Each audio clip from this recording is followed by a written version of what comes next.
Today we're going to talk about my opposition to SB 3.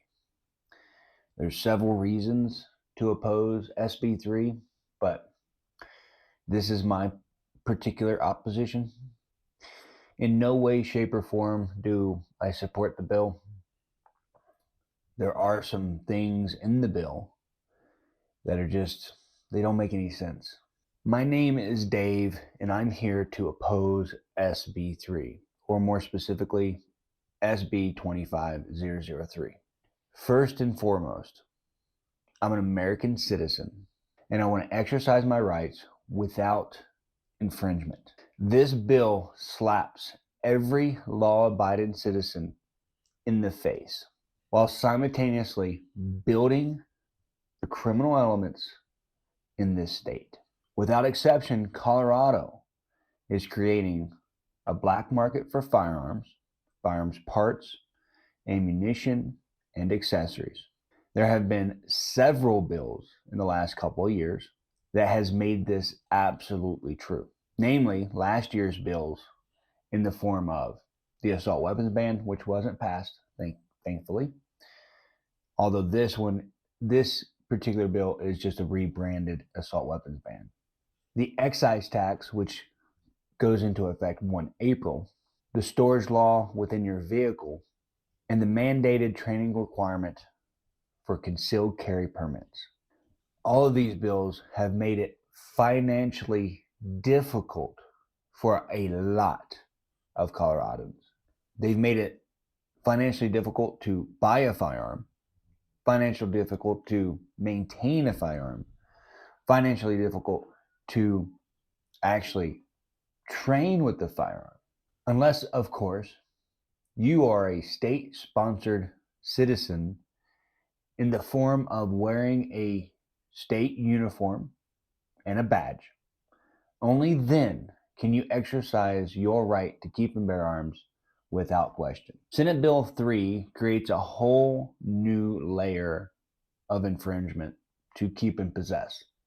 We're going to focus a lot on the concealed carry requirements because this bill creates more training just so you can exercise your Second Amendment with specified semi-automatics, and a lot of these requirements overlap with each other. Now, in no way, shape, or form do I think this bill should be in existence at all. However, if this bill does pass, there should 100% be an amendment in there saying that the concealed weapons course will qualify as the extended safety course for firearms. So in order to keep and possess in a concealed fashion legally here in the state of Colorado, which I think is also against the Second Amendment, you have to go to a concealed carry training course with a verified instructor, and it's 8 hours in person. The fact that the training requirements in CRS 1812-202.7 do not qualify an individual to keep and possess a specified semi-automatic is counterproductive. One would think for firearms in general, if we're talking about safety, and that's what the Colorado General Assembly is purporting, is that this is all about safety. One would think that the 8-hour course would be enough to meet the requirements so that somebody could buy a specified semi-automatic. This bill is yet another example of how they're layering infringements upon infringements so that the Colorado citizens cannot exercise their right. So the 8-hour course to keep and possess a firearm in a concealed fashion has to cover several things in accordance with the statute. And those things are knowledge and safe handling of firearms and ammunition, safe storage of firearms and child safety, safe firearm shooting fundamentals, federal and state laws pertaining to the lawful purchase, ownership, transportation, use, and possession of firearms, extreme risk protection orders described in Article 14.5 of Title 13, requirements for secure firearm storage as described in CRS 1812-114, state laws pertaining to the use of deadly force for self-defense, instruction in any other state law enacted within 5 years before the class that pertains to the purchase, ownership, transportation, use, and possession of firearms. Best practices to ensure concealed handgun permit holders safely interact with law enforcement personnel who are responding to an emergency, and instruction regarding techniques for avoiding criminal attack and how to manage a violent confrontation, including conflict resolution and judgmental use of lethal force. All those are requirements we have to, as instructors, we have to teach an individual in order for them to conceal carry legally in the state of Colorado. Mind you, that's 8 hours in person and none of it can be done online, which means that's 8 hours away from your job or your family, meaning you can't go online and hear a lecture 2 hours at a time to meet the requirements. So that makes it so difficult for somebody to obtain their Colorado concealed handgun permit that a lot of people just will either carry illegally, or they'll open carry, or they'll forego their Second Amendment right altogether, which I think is the intent behind that law specifically. And I think is the intent behind this law. Here's the problem.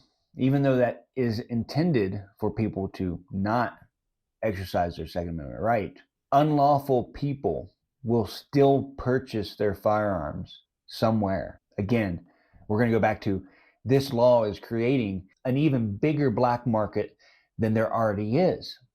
In addition to all those requirements, you would also have to shoot minimum of 50 rounds of ammunition, and you have to score a 70% accuracy score on the range, and you have to score 80% in an open book test. What else is the 12-hour course that this bill proposes going to cover? Exactly. And this bill is saying that this course has to be done in 2 separate days. It can't be done in a single day. That means if somebody in Colorado wants to exercise their Second Amendment right in a concealed fashion, and they want to purchase a specified semi-automatic, that's 3 entire days for somebody to be away from work, to be away from family, and they're spending a lot of money just so they can exercise their Second Amendment right. The blitzkrieg on our rights needs to stop immediately. Each one of the representatives and each one of the senators swore an oath, and that oath is supposed to be without bias to any of our rights, and regardless of any anecdotal evidence that they try to use to support their claim. This bill is specifically designed around anecdotal evidence. Tom Sullivan is using his anecdotal evidence, his experience, to push this bill forward. It's not supported by any other evidence when it comes to the firearms that are being banned, essentially, in this bill. In fact, less than 400 rifles, regardless of whether they're AR style or not, are used in crime nationwide. And this bill specifically targets those types of rifles, the ARs and the AKs. It says it right there in the law, in the bill rather. It says it as a direct gas or piston gas system. Every AR that I know of is a direct gas or piston gas system. Every AK that I know of is a direct gas or piston gas system. Again, they're going after the tool and not the actual problem. That's like if my truck breaks down. Let's say the brakes have to be fixed, and I go and take the lug wrench and I throw it in the trash. That doesn't make any sense. I have to fix the brakes. Therefore, I have to take off the wheel in order to fix the brakes, which is the problem. Stop using anecdotal evidence to perpetuate bills that infringe on our rights. And I urge you to oppose SB 25003 immediately. Tag out.